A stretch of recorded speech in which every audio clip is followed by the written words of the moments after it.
$100 per month in dividend income is an amazing milestone to reach for any everyday dividend growth investor. And for me personally, I remember in the early days of my investing journey hitting milestones even as little as say $20, $30, or $40 per month, and thinking that at this rate, if I keep investing hard and consistently like I've been doing, I'll be able to cover a bill of mine, say like a cell phone bill or something, using my dividend income completely in no time. But in this video, we're going to go through 3 different higher yielding dividend ETFs and explain exactly how many shares any everyday investor would need invested into each of them in order to earn a consistent $100 per month in dividend income, which once again is a massive milestone that every dividend investor, in my opinion, should be reaching for. Now, if this interests you at all, make sure to please drop a like down below and let's get into the first option. So the first dividend paying ETF that an investor could buy into that could probably most likely get them to that $100 per month in dividend income goal pretty quickly is JEPI, or the JP Morgan Equity Premium Income ETF. Now, JEPI has a pretty simple overview. It says seeking consistent premium income with lower volatility. So JEPI is a covered call fund.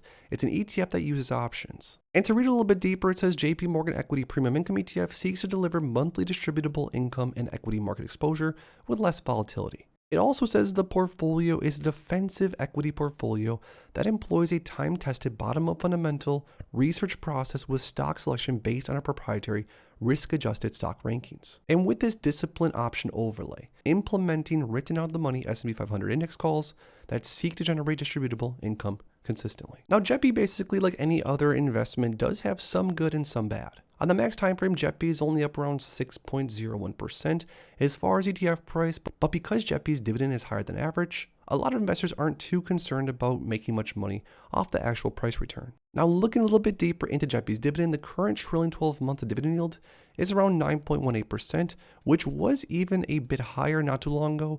But basically, since the start of 2023, JEPI's dividend yield has been dropping a little bit, even though still a monthly dividend of around 35 or 36 cents isn't all that bad for an ETF that costs around 54 bucks. But now to get to the fun part, if an investor was trying to earn $100 per month in dividends by just investing into something like JEPI, the math that we would do is we would take $100 and divide it by the most recent dividend paid by JEPI, which was around 36 cents per share. Now, with this, an investor would need to, in theory, own 277 shares of JEPI in order to reach that $100 per month in dividend mark. Now, because JEPI is currently around $54.27, as of filming this video, an investor would need to invest around $15,000 or so to earn that $100 in dividends per month from JEPI. Now, the next super high yielding ETF an investor could buy into to try to get to that $100 per month in dividend income on a consistent basis is to buy into SVOL, or the Simplified Volatility Premium ETF. Now, this ETF has actually found a spot in my portfolio, just a small amount of course, because I normally only use a small side amount of money to invest in some more alternative things like this. But it says SVOL seeks to provide investment results before fees and expenses that correspond approximately 1/5 to 3/10 the inverse performance of the volatility index, or the VIX. And even though SVOL does offer a massive dividend yield, and you think that there would be some serious decay as far as ETF price, the ETF is down 10% as far as all time goes, which again is honestly kind of shocking to me, considering how high of a dividend this one pays.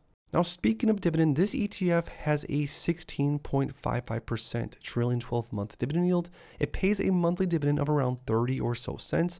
At least that's what it's been paying over the past few months. Now, back to the calculator. If an investor wanted to get to that $100 per month in dividend income from investing to SVOL, for example, this investor would need to buy 333 shares of SVOL to hit that mark. Now, because SVOL is just under $23 per share, an investor in theory would need to just invest $7,600 or so to get to that $100 of income by just owning shares of SVOL. Now, last but not least, for those yield maxing investors that want to come over to the dark side, if you will, buying something like TSLY, the Yield Max Tesla Option Income Strategy, which uses a synthetic cover call strategy on shares of Tesla and earns a massive amount of premium for doing so. This ETF has a current distribution rate of around 62.14%.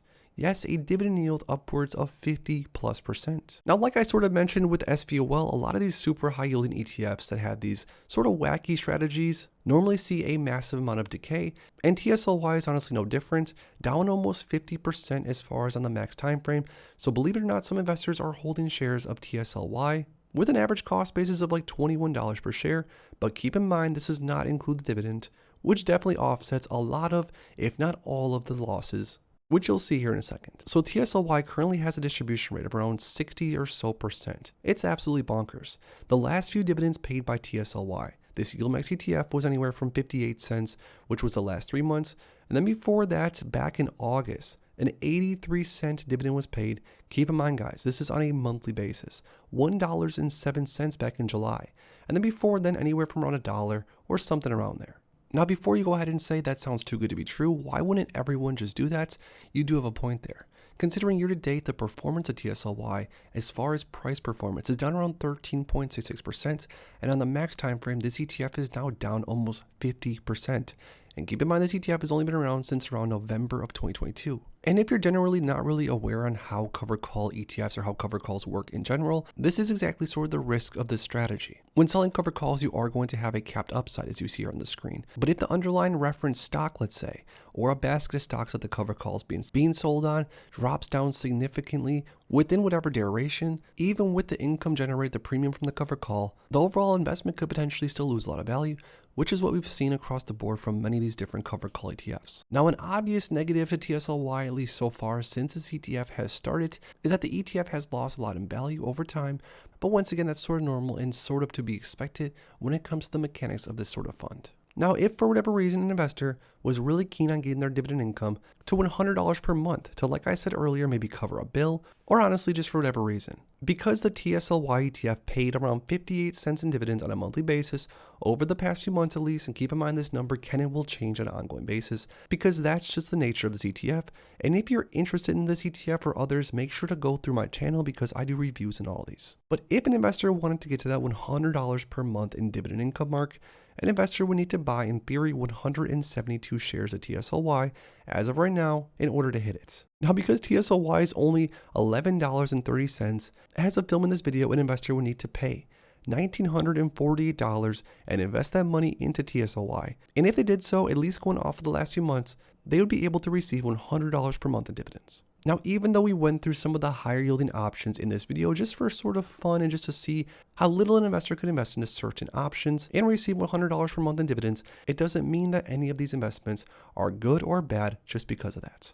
But to be fair, for the more income-focused investors out there, these were just a few options to definitely look into, play around with, or consider. But now I want to hear from you guys down below. Out of the 3 different higher yielding ETFs we went through in this video, we went through JEPI, we looked at SVOL, and of course we looked through TSLY. If you were to have to buy into just one of them to try to hit that $100 per month dividend goal, which ETF would you choose for your portfolio? Drop the ticker symbol in the comments down below. If you enjoyed this video, make sure to please drop a like on it and subscribe for more future content like this. Thanks as always for stopping by, and if you are interested in investing, make sure to check out these recent videos I posted right here.